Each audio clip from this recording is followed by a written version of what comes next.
Sunday for Youmacon. Today, basically. Howdy. Okay, cowboy. Okay. Sunday was Yeehaw. Sunday was an interesting day because again we did the all-nighter. Mm-hmm. So I'll start off.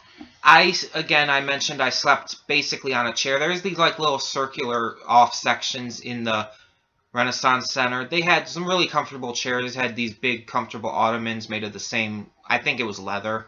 I'm not sure though. Either that or some offshoot of leather. I got to sleep on half of a king-size bed in a Marriott suite for free with his male friend. Why you got to make it sound weird? What is with you? Nothing happened. Anyway, as I was going. Brent texted me and woke me up in the morning, and I was late and couldn't make it in time for the Ray Hay worship, as well as had a minor hangover. And so, for some reason, I don't know why, it's not like me to have a hangover with only 3 beers, but I did. And so, you want to go ahead and talk about the Ray Hay worship, Brent? I shall. Ray Hay worship was the first thing on the schedule for the day. I had already had breakfast, simple things, and so I went to the worship. It was led by Caitlin Glass, voice actor, known for many things, including Miria Harvent from Bakano, comedic character. She also does the voice of the main character Haruhi in Ouran High School Host Club. And you didn't know that, apparently. I did not know that. And she's done multiple other things we could go over forever. Halo, where is she? But we're not going to do that. Ray Hay worship basically is a way to bring Youmacon goers into church instead of like missing it because of Youmacon, or missing Youmacon because of church. And, I mean, it's a brilliant idea. I mean, we found out a lot more about Caitlin Glass that we didn't know. Well, I did, at least. Caitlin, we found out her and her husband are actually children's ministers at their church back in Texas. And she was just really wonderful, really warm and welcoming, really eccentric and crazy at the same time, though. But not like in a weird, creepy, weird way. The only time I did get to see her was in those opening ceremonies, and she was It was like fun. It was refreshing to see that in person. Just a person I don't get to see that everywhere. It's nice. And so at the worship thing, it was basically we did a worship song. We did this little activity where we put down something that's been bothering us lately on a slip of paper and left it at the altar and left it there. Get the meaning behind that. And we did some other things. We talked a lot. She talked about her life and all of this and everything.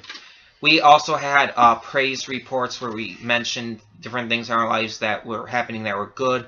There's all kinds of stuff. A woman announced her pregnancy there. Oh. There's all kinds of stuff going on, and it was just really nice, especially after the night before with the entire boobs thing. It was just really nice to go to, and it just completely refreshed me, because honestly, after the boobs panel, I was just... Is that what you wrote on the slip? What? The boobs thing? On the slip? That you're put on the altar? Oh, yeah. Okay. Yeah, I was just in a bad mood after that, because that was just... That was okay. I don't like that kind of thing, so... I've had issues with pornography, but I'm, again, not going into my personal life. So, after Ray Hay worship, which was only an hour long, but it didn't really need to be any longer than that, I went to the Renaissance Center, or the Kobo Center from the Renaissance Center, because the night before, Saturday night, I had actually somehow lost my Shizio Heiwajima keychain. Give me an example. Where is it? I'll show you when I show my swag, because I got a new one. So I went to Kobo. Yeah, I bought a new one. I bought some other stuff there while I was there. And I met up with Nick and James. And after that, we went around a little bit more in the dealer's hall. And then me and Nick went to another panel. Yes. It went to East versus West. Which was not on my schedule originally. It was described as talking about the differences between Eastern and Western animation. And having two people that worked in there for the longest time together. Not together, but in the specific areas that they're talking about here. It disappointed. big time. It was more about, it talked more about censorship in either one and the differences between the censorship in both of them. And the two were talking a lot about their own lives and their own careers and stuff. It was not what we expected to be. When you get, but when you get people that are experienced in the field, sometimes their experience is the best thing you're going to get for informative. Yeah, but it really didn't fit the East versus West topic. Yeah, I would have liked to see, and they didn't use any visuals at all. No, they didn't use a single visual. It would have been nice to see that, or and just I mean, comparisons on that. I'm not going to make a big issue out of it, but was one of them a gay guy? The girl. Nothing insulting to the woman. I feel bad. Let's see what. She's one of the guests of the people. You're gonna look it up. I understand what you're talking about. She looks a little bit masculine for. Was it a girl? I think it was. It was a girl. No, I think that was a guy. No, it was a girl. Are you sure? Jan Scott Fraser.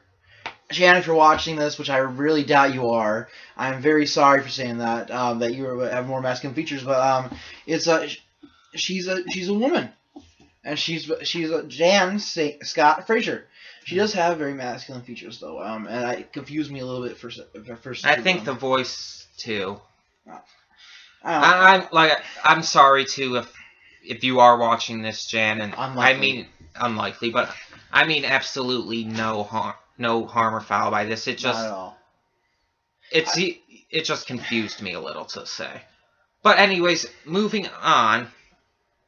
After that, we were going to do the saddest moments in anime.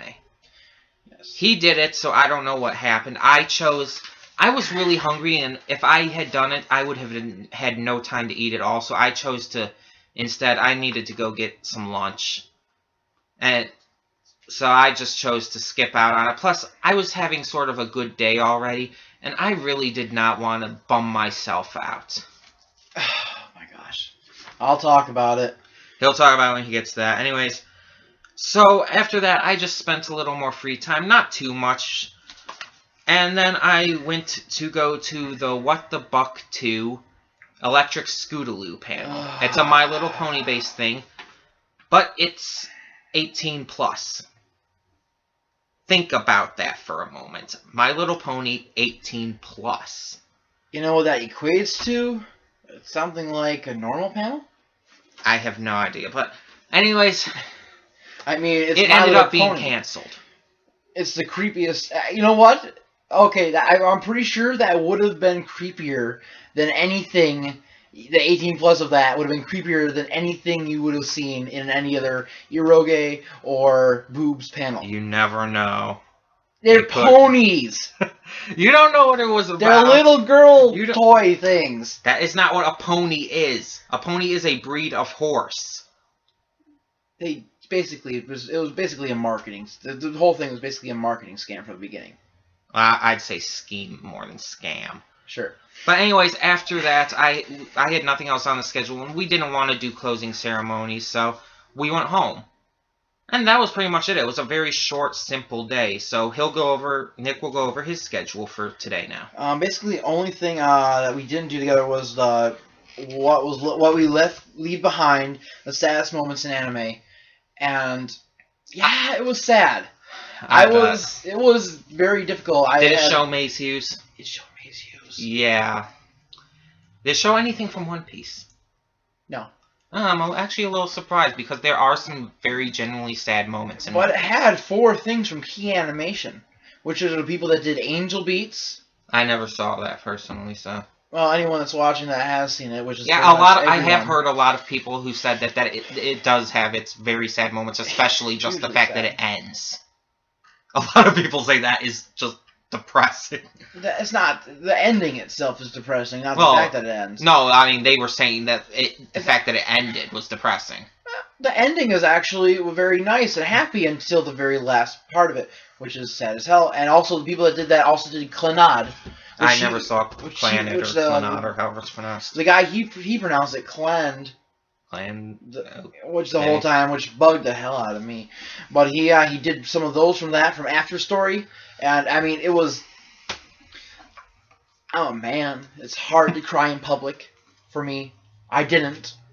I came this close. Unless you're in a My Little Pony video panel, and then everybody's crying, and you're made fun of when you're not crying. And believe me, that did happen. Why must you ruin everything with My Little Pony? I'm just talking about Clannad After Story and Angel Beats, some of the most touching scenes in anime, and some of the worst possible feelings you can get. And you go to My Little Pony. My Little freaking Pony. Oh, you know that was sad. I made him watch it. What? Snowdrop. It was kind of sad. You know what? It would have been an amazing story if it was done with anything else but ponies. You know, and the thing is, it actually, if you could take it, the entire story, basically word for word, scene for scene, just switch out the ponies to humans, and it would still be the same thing. If humans had magical weather controlling abilities. But yeah, and flew. And well, they could. You know what kind of anime there are out there? Yeah. Anyway, yeah. One Piece is a good example. Yeah, the kind of things that happens in that. Introduced a couple more. The saddest moment is introduced a couple more things that for me that I thought would be interesting for me to go see, and I plan on seeing a few of them that were mentioned. And damn it, it was so hard for me not to cry for those last few ones. So I mean, once you've seen Clannad After Story, it is just a set. It will hit you in your heart like punching it like that. It just hurts. Another one I bet they didn't show that they probably should have. Kamina's death. That was more just of a tragic loss for the world than overall sad. I mean, the guy is so damn masculine and awesome. He epitomized awesome manliness. And they took him away. You bastards took him away. Manly combining. Yeah, okay.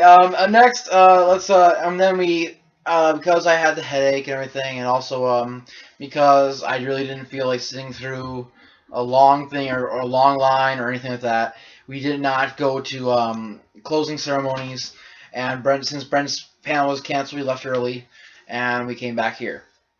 But we had a good time. Yeah. I mean, I'm honestly, $55 was a good time. Kinda, yeah. I got just that. James, who's been going to Youmacon for a few years, he said that this was by far his most disappointing year there. In terms of what he considered to be fun. Of course, he didn't cosplay. He said that when you cosplay, it does increase the experience, enhance it. I bet. I have to go by hearsay for that because I don't know personally yet. Yeah, we haven't done that yet. And so, but yeah, I had an all right time. It was good. It had more ups and downs, more moderate than anything, and overall big, huge highlights or big laughs I didn't get very often, and that's really just kind of a downfall for me. Yeah, I mean, I'd say it wasn't like absolutely fantastic or phenomenal or anything, but it was really good, and it was definitely a good experience, and definitely something I don't regret doing. No. It was, and it's fun. And the highs were high for me, at least. They were actually good, like the Reihei Church, and the house scene behind the blood, and the My Little Pony stuff for me, obviously. But I mean, there were a lot of highs for me, and there were also a lot of lows, and it was a good mix, though. And like I said, it was really good, but it wasn't phenomenal. For me, it was more the highs and lows kind of met at a moderate level, and then just few select things went above and beyond that for me. Like the house scene behind the blood. Yeah, and it's just like a like a flat line with a heartbeat in there. And yeah, it's like the heart monitor. And those heartbeats were enough to keep me alive. Right.